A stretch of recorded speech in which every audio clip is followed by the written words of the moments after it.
పట్టిస్తున్నారు. ఎవరైతే ఈరోజు తప్పుడు కేసులు పెట్టి పిన్నెల రామకృష్ణారెడ్డి గారి కుటుంబం మీద లోపల పెట్టి వేధిస్తున్నారో వాళ్ళకి సూటిగా చెప్తున్నాం. ఏదో ఈరోజు మీ పని అయిపోయిందని సంకలు గుద్దుకుంటున్నారేమో. ఇంతవరకు మా నాయకుడు జగన్మోహన్ రెడ్డి గారు చెప్పినట్టుగా ఎవరి జోలికి మేము వెళ్ళలేదు. ఏ పార్టీ అయినా ఏ కులమైనా పేదవాడు అర్హుడైతే అన్ని సంక్షేమ పథకాలు ఇచ్చాం, అభివృద్ధి చేశాం, ఎవరి మీద ఒక తప్పుడు కేసు పెట్టకుండా ముందుకు వెళ్ళాం. కానీ ఈరోజు మీరు చేస్తున్నది చాలా తప్పు. దీనికి 10 ఇంతలు మీరు అనుభవించడానికి రెడీగా ఉండండి అని కూడా హెచ్చరిస్తున్నాం. ఎందుకంటే ఈరోజు కోర్టు ఇచ్చింది పిన్నెల రామకృష్ణారెడ్డి గారికి స్పెషల్గా బెడ్డు, భోజనము, ఆయనకి ఇవ్వాల్సినవి ఏమున్నాయో కోర్టు చెప్పిన తర్వాత కూడా లోపల కూడా అవి ఇవ్వకుండా, టిఫిన్ పెట్టకుండా, భోజనం పెట్టకుండా మానసికంగా కూడా ఆ మనిషిని వేధించడం ఎంతవరకు కరెక్టు? చెయ్యని తప్పుకి కేసు పెట్టి లోపల పెట్టారు.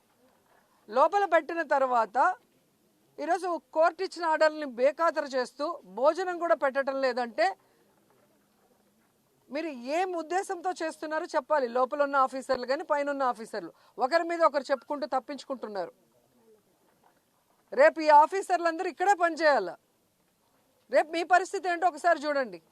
ఎందుకంటే ఆఫీసర్లు అన్న వాళ్ళు రూల్స్కి కట్టుబడి పనిచేయాలి.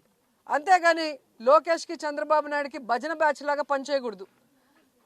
ఈరోజు రాష్ట్రంలో మీరు చూస్తే ఆడపిల్లల్ని వేధించేది తెలుగుదేశం వాళ్ళు, ఆడపిల్లల్ని రేపులు చేసి చంపేది తెలుగుదేశం పార్టీ వాళ్ళు, గంజాయి డ్రగ్స్ ముఠాల్ని నడిపించేది తెలుగుదేశం పార్టీ వాళ్ళు, అక్రమంగా ఈరోజు బెల్ట్ షాపులు మద్యాన్ని ప్రవహింపజేసేది తెలుగుదేశం పార్టీ వాళ్ళు, ఇల్లీగల్గా ఇసుక నమ్మేది తెలుగుదేశం పార్టీ వాళ్ళు.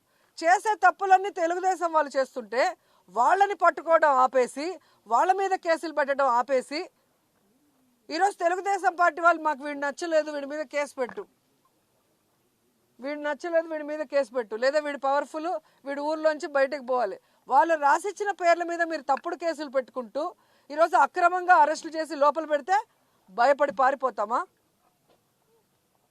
ఈరోజు కూటమి ప్రభుత్వం ఎంత వరస్ట్గా తయారైందంటే ఎక్స్ మినిస్టర్లు, ఎక్స్ ఎమ్మెల్యేలు, ఎక్స్ ఎంపీలు, ఐఏఎస్ ఆఫీసర్లు, ఐపీఎస్ ఆఫీసర్లు, వ్యాపారస్తులు ఎవ్వరూ లేదు. వాళ్ళకి నచ్చలేదు అంటే అక్రమంగా కేసు పెట్టడం, లోపలేయటం. ఇలా తెలుగుదేశం పార్టీ చెప్పినట్టు